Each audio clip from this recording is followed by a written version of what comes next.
Ketemu lagi dengan saya, Miss Rose. Kita akan belajar pola dan barisan bilangan pada hari ini. Materi ini akan dibagi 2 kali pertemuan, ya, 2 video. Ini video pertama ya. Apa sih pola bilangan itu? Mungkin kalau di perumahan pernah lihat ada nomor rumah yang berurutannya berbeda ya. Ada 2, 4, 6, 8, ya genap semua. Atau ganjil semua, gitu kan ya. Nah, ini pola bilangan karena ada selisih atau beda antara nomor rumah sebelumnya dengan nomor rumah berikutnya. 1 ke 3 selisihnya 2, 3 ke 5 2, 5 ke 7 juga 2. Jadi kalau saya tanya berapakah nomor rumah ini, pasti 9, tinggal 7 ditambah dengan 2 ya. Oke. Kalau dengan angka bagaimana? Kalau dengan angka seperti ini, saya punya angka 6 ke 9, itu selisihnya atau bedanya 3. 9 ke 12 juga 3, 12 ke 15 juga 3, 15 ke 18 juga 3. Ini pola bilangan ya, dengan bedanya semua sama 3. Jadi kita bisa simpulkan bahwa pola bilangan yaitu susunan bilangan yang pembentuknya mengikuti aturan tertentu. Nah, kalau punya seperti ini angkanya 1 ke 3, selisihnya atau bedanya 2, 3 ke 6, bedanya juga 3, 6 ke 10, bedanya 4. Apakah ini pola bilangan?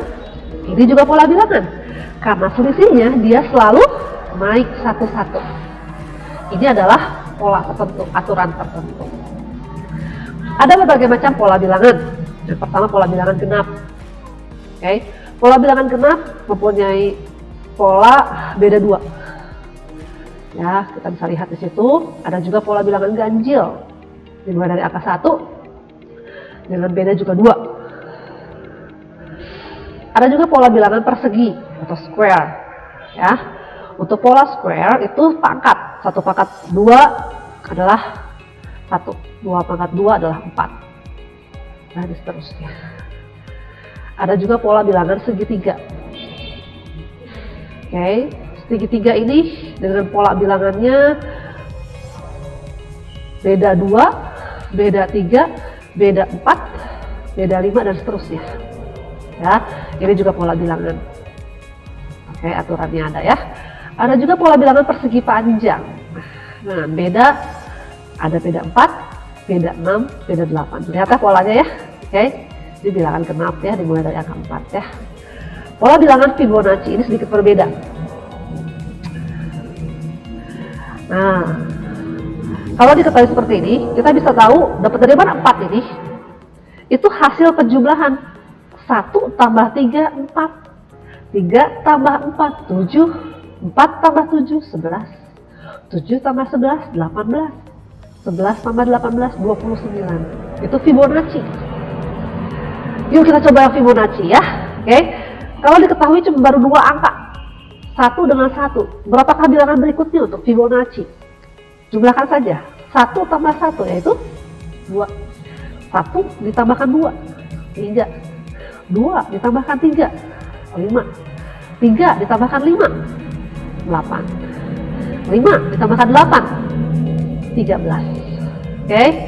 Ini juga berlaku untuk bilangan negatif. Oke. Sekarang kita ke latihan soal. Sebelum kalian mengerjakan latihan soal, saya kasih contoh dulu ya. Anda bisa buka halaman 5, latihan 1 dari buku cetak. Saya akan ambil satu soal dari nomor 1A.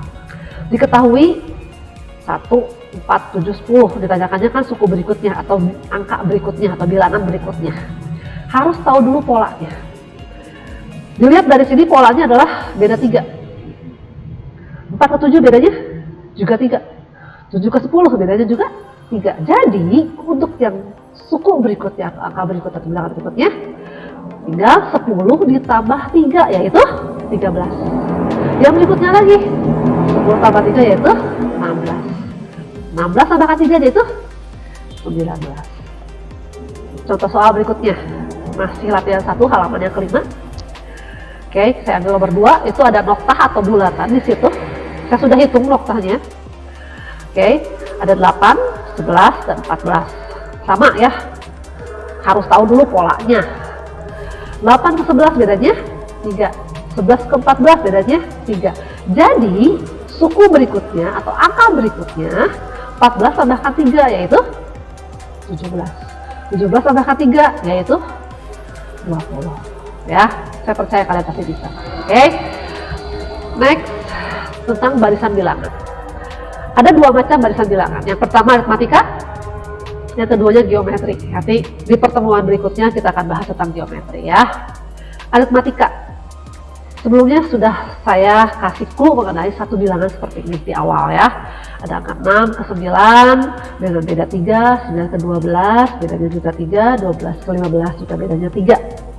Ini disebutnya aritmatika. Oke. Suku ke 1 yang ini nih. Ya, yang 6 ini, atau kita kadang-kadang tulis U1. Ya, oke, sama dengan 6. Suku kedua itu 9. Suku ketiga 12. Suku keempat yang mana berarti? Nah ini 15 atau U4. Oke. Apa itu 3? 3 adalah bedanya. Kalau dia positif, jadi dia naik. Bedanya naik. Positif. Kalau negatif dia turun.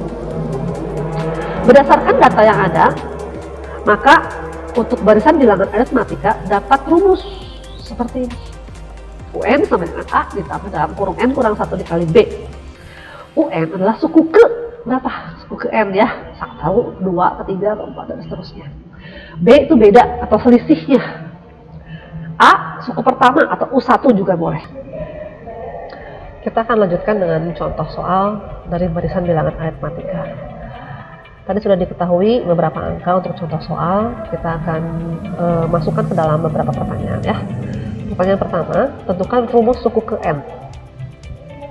Dari soal yang ada, kita bisa ketahui bahwa bedanya 3. Ini beda ya dari sini ya. Oke, dengan A-nya 6, ini A atau U1, suku pertama. Pertanyaan UN ini berapa? Suku ke N ini berapa? Maka pertama kita harus masukkan ke dalam rumusannya. Lalu kita masukkan sesuai diketahui. A sudah ada di sini, A-nya 6, kita masukkan angka 6. N kita tidak tahu, di sini tidak ada N, berarti tetap N. Kurang 1 dikali B. B-nya yaitu 3. Lalu langkah berikutnya, kita harus bongkar kurungan yang ada.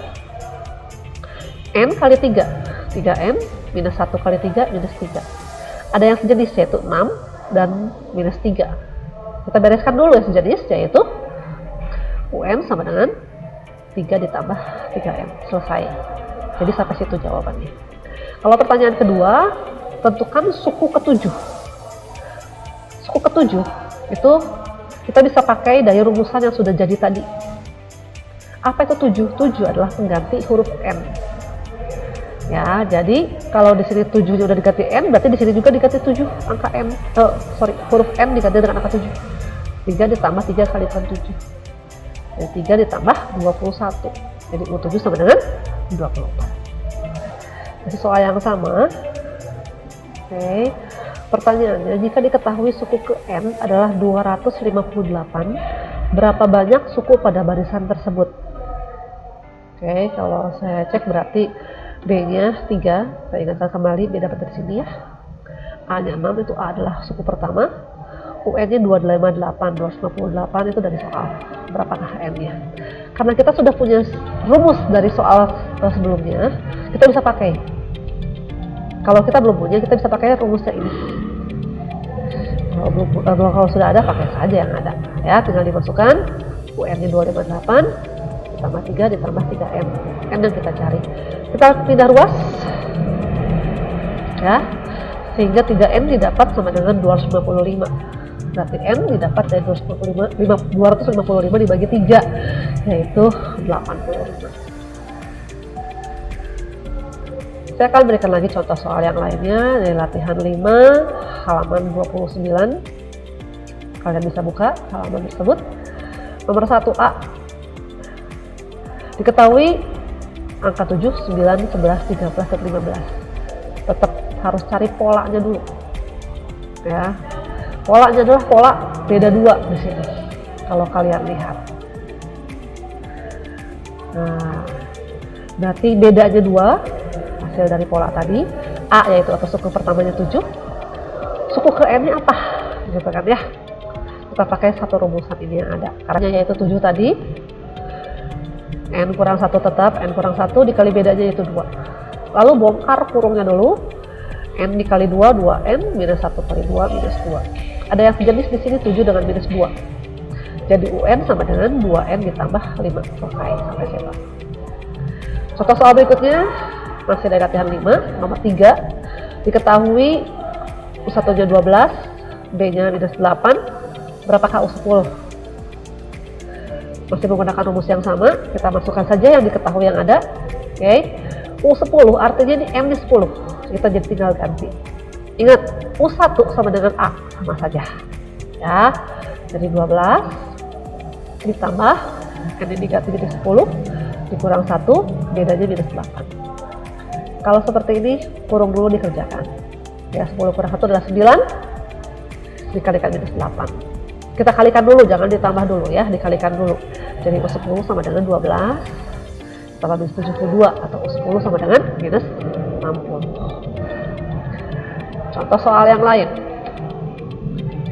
Dari nomor 8, diketahui U1 sama dengan minus 14, bedanya 5. Jika UN itu 76, berapakah N-nya? U1 adalah A, jadi kita tinggal ganti.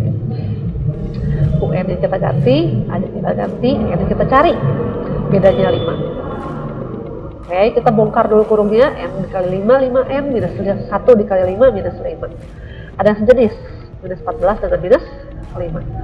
76 sama dengan 5N dikurang 19. Kita pindah ruas. 5N sama dengan 76 ditambah 19. Sehingga 5N adalah 95. Jadi N adalah 19. Masih adalah contoh soal yang lain dari latihan 5, nomor 12. Diketahui U5-nya minus 6, U6-nya minus 9, dan ditanyakannya U10-nya berapa. Di soal ini tidak diketahui U1 atau A, beda juga tidak diketahui. Tapi kita tahu satu hal, yaitu rumus umum dari barisan bilangan aritmatika ya. Jadi kita akan step by step masukkan yang diketahui pada rumus umum itu. Dimulai dari U5. Karena diketahuinya U5, kita masukkan. Ingat, U5 di sini adalah pengganti M.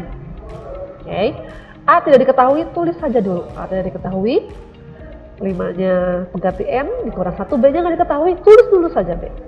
Lalu bongkar dulu. Ini kurungan ini harus dibereskan dulu ya. 5 kurang 1 yaitu 4. Dikalikan B jadi 4B. Stop sampai sini karena ada dua variabel yang keluar, A dan B. Oke, disebut persamaan pertama. Kita akan lanjutkan dengan U6. U6 dimasukkan. Oke, A-nya tidak diketahui, N-nya kita ganti dengan 6 dikurang 1 kali B, B-nya juga tidak diketahui. Bereskan dulu di sini. 6 kurang 1, 5 dikali B, 5B. Ini adalah persamaan kedua. Dua persamaan ini akan kita eliminasi. Apa itu eliminasi? Eliminasi itu menghilangkan salah satu variabel yang ada. Jadi kita sudah punya dua variabel, dua persamaan di sini. Kita tulis dulu berurutan seperti ini. Untuk saling menghilangkan, angka atau jumlahnya harus sama. Dilihat dari sini, yang paling mudah adalah A. Sama-sama 1. 1 sama dengan 0 ditambah atau dikurang? Pasti dikurang. Ya, berarti hanya saya coret ya, supaya habis. Minus 6 dikurang 9, 3. 4 dikurang 5, minus 1B. Ya. Oke, jadi B adalah minus 3. B sudah diketahui. Kalau B sudah diketahui, kita bisa substitusi ke salah satunya.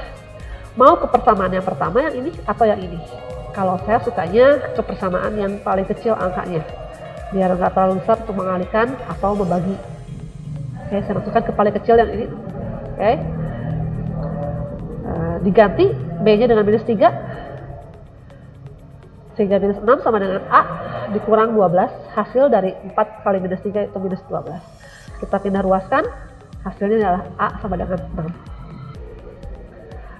U10 sama dengan 6 ditambah 10 kurang 1 kali minus 3. Bereskan dulu yang kurung. Jadi 6 ditambah 9 dikali minus 3. Tambah dengan kali. Kali terlebih dahulu. Jadi 6 kurang 27. Dapat dari mana nih jadi minus 27?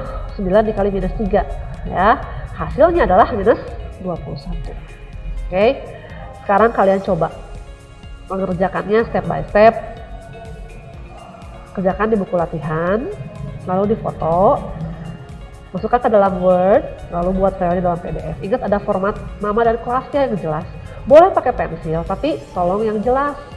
Jangan pensil yang tipis, ya. Oke, ini latihan soal yang sudah ada. Kalau kalian ada masalah tidak ada buku cetak atau sebagainya, kontak langsung ke saya secara pribadi. Oke. Minggu yang lalu saya sudah beritahu nomor handphone saya, nomor WA saya, nomor lain saya juga ya. Silahkan dikerjakan step by step. Saya percaya anak-anak kelas 8 pasti jujur mengerjakannya. Oke, selamat mengerjakan. Tuhan Yesus berkati. Sampai ketemu lagi di video yang kedua. God bless you all.